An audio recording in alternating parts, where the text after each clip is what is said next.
नमस्कार। World news में आज वेनेजुएला पर अमेरिका का हमला उसके तेल पर कब्जे के लिए था। यह बात अब ट्रंप के बयानों में सामने आने लगी है। अमेरिका वेनेजुएला के तेल पर कब्जा कर रहा है।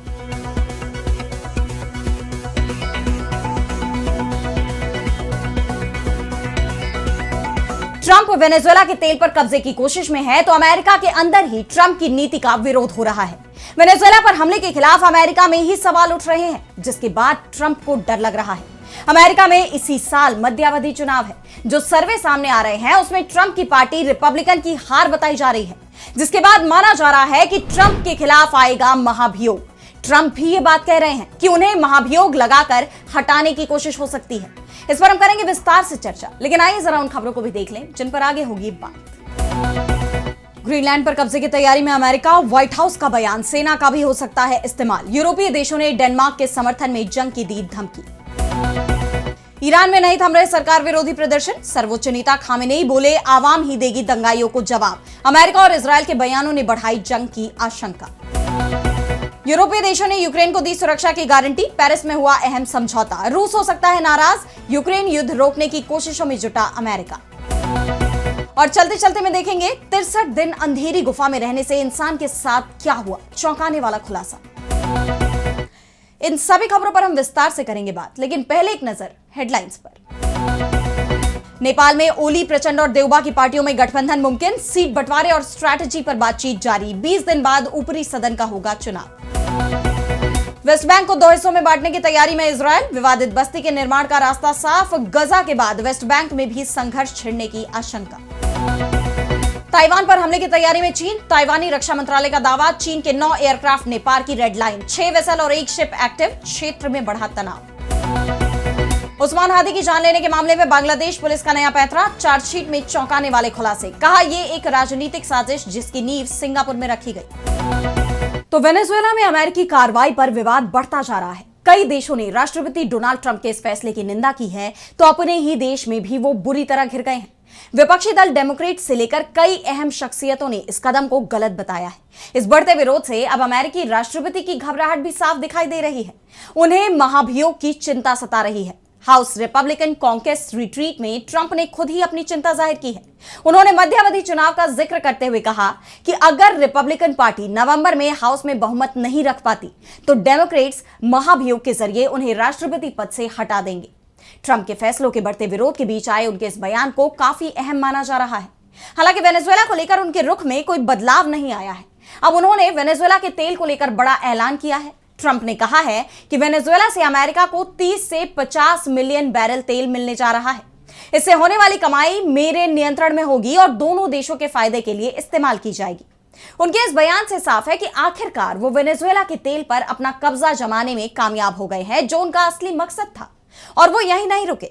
उन्होंने वेनेजुएला के गृह मंत्री दियोसदादो कैबेले को धमकी दी है कि अगर वे अंतरिम नेतृत्व के साथ मिलकर अमेरिका की शर्तें नहीं मानेंगे और हालात काबू में नहीं रखेंगे तो उनकी सुरक्षा खतरे में हो सकती है और उन्हें टारगेट लिस्ट में सबसे ऊपर रखा जा सकता है। खबर यह भी आ रही है कि अमेरिका ने वेनेजुएला को चीन, रूस, ईरान और क्यूबा से अपने संबंध तोड़ने का भी फरमान जारी कर दिया है। अब गौर करने वाली बात यह है कि वेनेजुएला आर्थिक और सुरक्षा मदद के लिए प्रमुख तौर पर इन्हीं देशों पर निर्भर रहा है।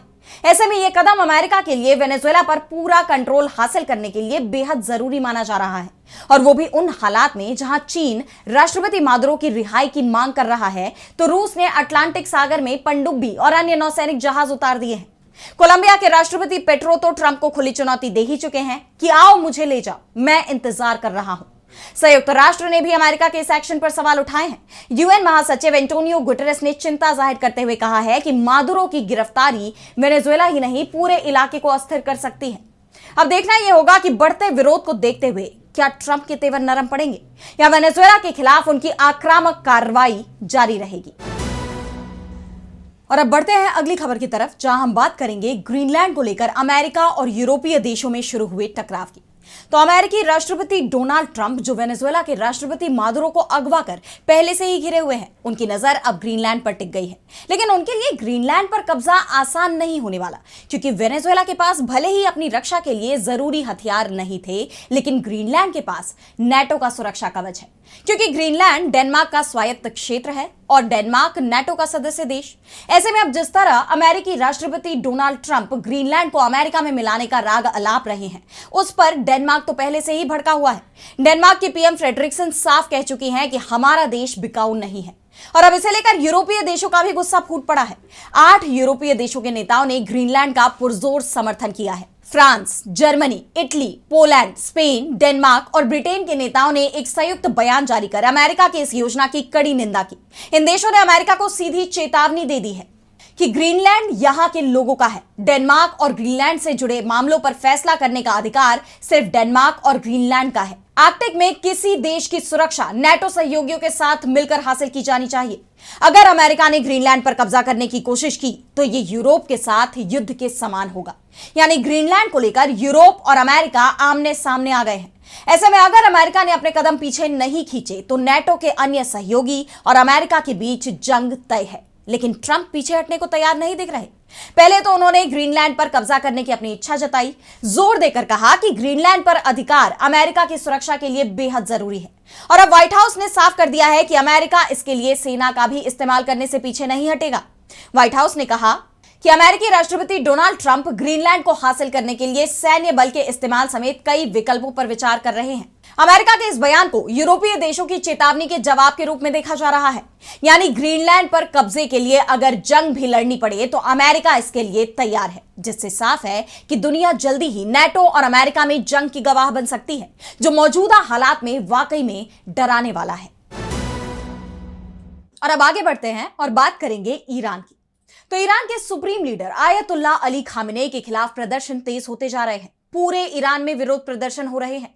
28 दिसंबर से शुरू हुए प्रदर्शनों में कमी आती नहीं दिख रही। खामेनेई के खिलाफ नारे लगाए जा रहे हैं तो शाह शासन को वापस लाने की मांग हो रही है। इस प्रदर्शन पर पुलिस की कार्रवाई में अब तक 36 लोगों की जान चली गई है। वहीं 1200 से ज्यादा लोगों को पुलिस ने गिरफ्तार किया है। खामेनेई ये साफ कह चुके हैं कि हिंसक प्रदर्शनों को सहन नहीं करेंगे। जो दंगा करेंगे उन्हें सबक सिखाया जाएगा, दंगाइयों को उनकी जगह दिखाई जाएगी। खामेनेई ने प्रदर्शन के पीछे अमेरिका और इजराइल का हाथ बताया है। कहा है कि हम ईरान की जनता के साथ खड़े हैं और आवाम ही दुश्मनों के खिलाफ लड़ेगी। खामेनेई ने कहा कि हम खुदा पर पूरा भरोसा करते हैं और उसी से उम्मीद लगाते हैं। हमें आवाम का साथ मिलने का यकीन है। इंशाअल्लाह हम दुश्मन को घुटने टेकने पर मजबूर कर देंगे, दुश्मन के सामने हरगिज नहीं झुकेंगे। खामेनेई ने कहा कि प्रदर्शन 2 तरह के होते हैं। पहला वो जो लोग शांतिपूर्ण तरीके से करना चाहते हैं, उनकी कुछ जायज मांगे होती हैं, हमारे लिए भी उनसे बात करना जरूरी होता है। वहीं दूसरे प्रदर्शनकारी की शक्ल में दंगाई आए हुए हैं जो अशांति फैला रहे हैं, उन पर सख्त कार्रवाई की जरूरत है। तो अमेरिकी राष्ट्रपति डोनाल्ड ट्रंप ये धमकी दे रहे हैं कि अगर प्रदर्शनकारियों पर सख्ती की गई तो हम ईरान पर हमला कर सकते हैं। जिससे एक बात तो अब साफ हो गई है कि प्रदर्शन को अमेरिका शह दे रहा है और अब ट्रंप ने ईरान पर हमले के संकेत भी दे दिए हैं। सीनेटर लिंडसे ग्राहम के साथ मेक ईरान ग्रेट अगेन टोपी पकड़े हुए ट्रंप की एक तस्वीर सामने आई है। इससे पहले ग्राहम ने एक इंटरव्यू में ईरान की सरकार को गिराने की बात कही थी, जिसमें वही टोपी दिखाई दी थी। अब ट्रंप की इस तस्वीर को डेमोक्रेट्स ने बेहद खतरनाक और उकसावे वाला कदम बताया है। ट्रंप और इजरायल ईरान में शाह का शासन फिर से लौटाने की कोशिश कर रहे हैं। ईरान में जब सरकार विरोधी प्रदर्शन हो रहे हैं तो ईरान के आखिरी शाह मोहम्मद रजा पहलवी के पुत्र रिजा पहलवी का बयान सामने आया है। उन्होंने जनता से अपील की है कि प्रदर्शनों को और तेज किया जाए। 8 और 9 जनवरी को रात 8 बजे सभी एक साथ नारे लगाए, चाहे सड़क पर या अपने घरों में। आपकी प्रतिक्रिया के आधार पर आगे की रणनीति बनाई जाएगी। ईरान में इस वक्त शाह के समर्थन में जमकर नारेबाजी हो रही है, जिसके बाद एक बात साफ है कि खामेनेई के लिए आगे की राह आसान नहीं दिख रही है। अमेरिका पहले ही धमकी दे चुका है कि प्रदर्शन को सख्ती से कुचला तो वो हमला करने से पीछे नहीं हटेगा। ऐसे में अब सवाल ये भी उठ रहे हैं कि क्या वेनेजुएला के बाद अगला नंबर ईरान का है। और अब अगली खबर में बात करेंगे रूस यूक्रेन युद्ध के बीच हुए पेरिस समझौते की।